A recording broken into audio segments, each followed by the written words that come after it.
হরে কৃষ্ণ। আজকে ঘরে বেঁচে যাওয়া জিনিস দিয়ে আমি আজকে নতুন একটি রেসিপি তৈরি করব।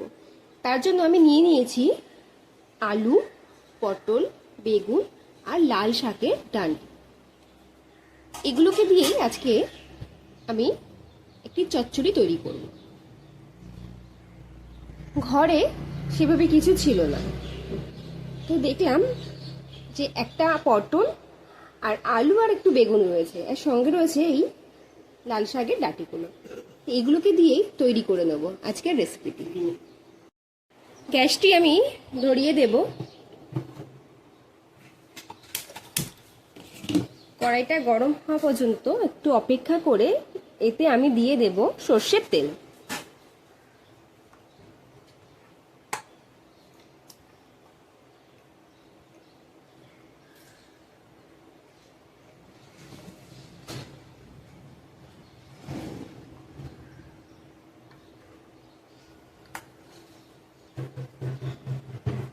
তেলটা গরম হওয়া পর্যন্ত একটু অপেক্ষা করব।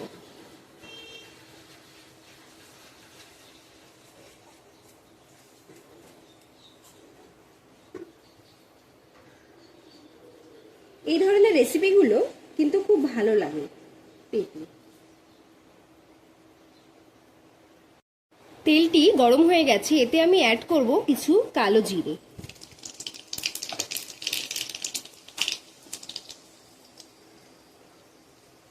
এবার আমানি করে রাখা আলুগুলোকে এর মধ্যে দিয়ে দেব।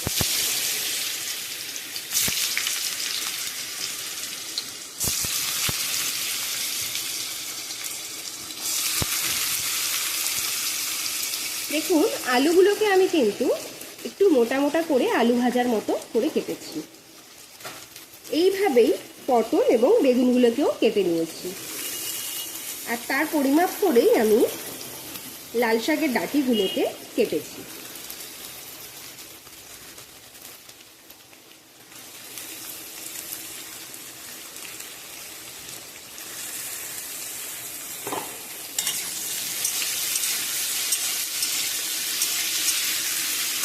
মা বলতেন যে রান্নার স্বাদ সবজি আমানির উপর নির্ভর করে, তাই যদি যে কোনো রান্নার পর দেখতে সুন্দর না লাগে তাহলে তার টেস্টও খেতে ভালো হয় না।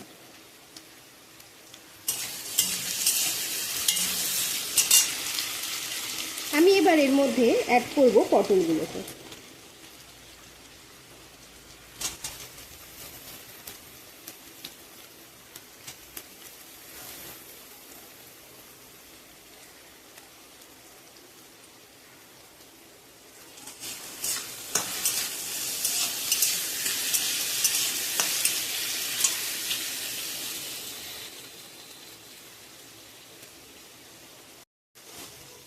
ছোটবেলায় দিদাকে দেখতাম এইভাবে সবজিগুলোকে বানিয়ে চচ্চড়ি বানাতে।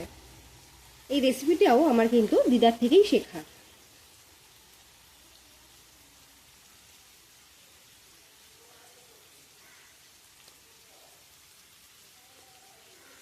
ছোটবেলা থেকেই রান্না করতে আমি ভীষণ ভালোবাসতাম, আর এতে উৎসাহ দিতেন আমার দিদা। তিনি নতুন নতুন রেসিপি তৈরি করতেন আর আমাকে সেগুলো জানাতেন যে কিভাবে সেটা তৈরি করলেন, আর বলতেন তুইও এইভাবে বানাবি, দেখবি খেতে হেবি ভালো হবে। যে সময় আমরা আমিষ খাবার খেতাম সেই সময় এটা কিন্তু গুঁড়ো মাছ দিয়ে বেশি ভালো লাগতো। তবে এখন যেহেতু আমরা আর আমিষ খাই না এবং সমস্ত পদগুলোই আমরা ভগবানকে নিবেদন করে তারপর সেই প্রসাদটা গ্রহণ করি, তাই এটা আমি নিরামিষ করেই বানাচ্ছি। অনেকে এই ডাঁটগুলোকে দিয়ে কিন্তু টকও খায়, ভীষণ নাকি সুন্দর লাগে খেতে। সেই রেসিপিটা অন্য একদিন বানাবো।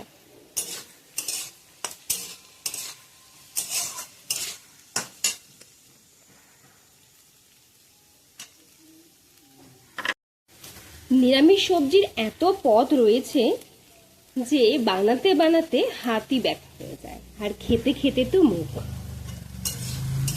শুধু বুদ্ধি করে জিনিসগুলোকে কিভাবে ব্যবহার করতে হবে সেটা জেনে নিতে হবে, তাহলেই নতুন নতুন এক একটা কিন্তু পদ তৈরি হয়ে যায়। আমরা ফেলে দিই অনেক জিনিসই, সেই ফেলে দেওয়া জিনিসগুলো দিয়েও কিন্তু নানা রকম পদ তৈরি করে নেওয়া যায়। লাল শাকের এই ডাঁটিগুলো আমি রেখে দিয়েছিলাম, তাই দিয়ে আজকে এটা বানাবো বলে। আমার এটা ভাজা প্রায় হয়ে এসেছে। এর মধ্যে আমি অ্যাড করব বেগুনগুলো। বেগুনগুলোকে একটু পরে দিচ্ছি, কারণ বেগুনগুলো না হলে গলে যাবে, যেহেতু সরু সরু করেই কেটেছি তাই। এবার ভালো করে নাড়িয়ে নিয়ে এতে অ্যাড করব আমি লবণ।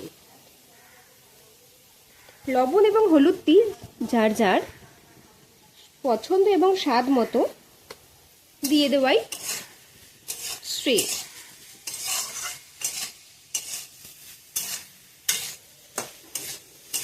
কারণ কেউ লবণ বেশি পরিমাণে পায়, আবার কেউ কম, তাই যার যার টেস্ট অনুযায়ী লবণটা দিয়ে নেবেন।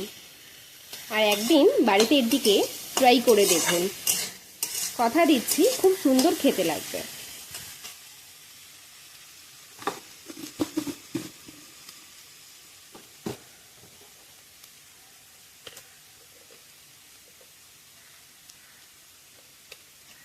বেগুনটা একটু ভাজা ভাজা হয়ে আসলেই এতে আমি দিয়ে দেব হলুদ গুঁড়ো।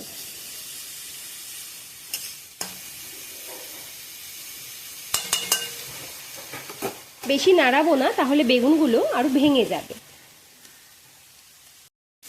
এবার আমি এতে দিয়ে দেব হলুদ গুঁড়ো।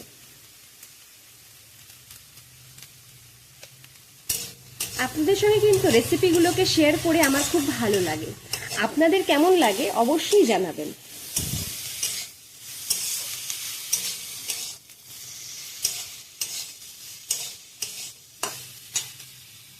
এতে আমি 3টে চিড়ে রাখা কাঁচা লঙ্কা অ্যাড করছি।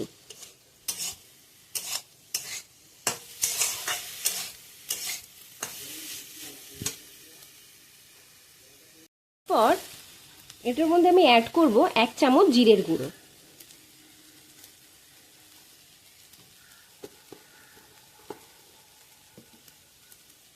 আর একটু জল।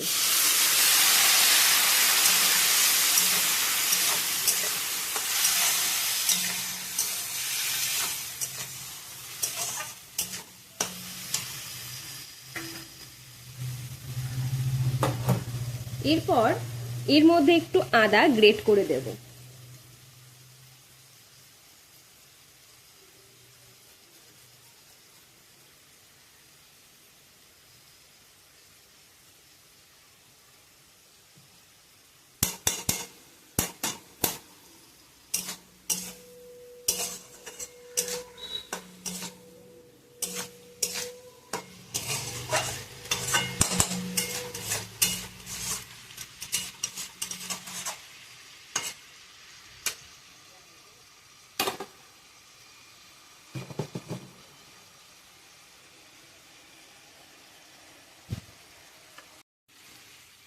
তরকারিটি হয়ে এসেছে।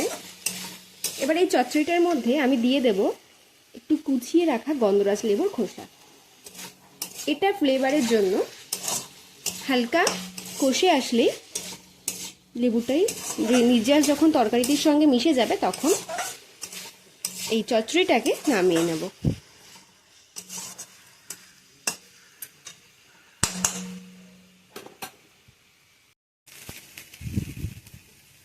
রেসিপিটি আমার তৈরি হয়ে গেছে। এবার আমি এটিকে নামিয়ে নেব।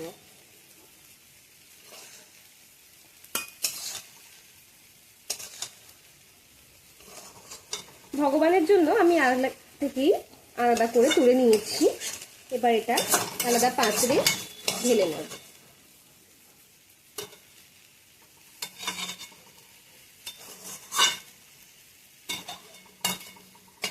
কেমন লাগলো আজকের রেসিপিটি অবশ্যই জানাবেন।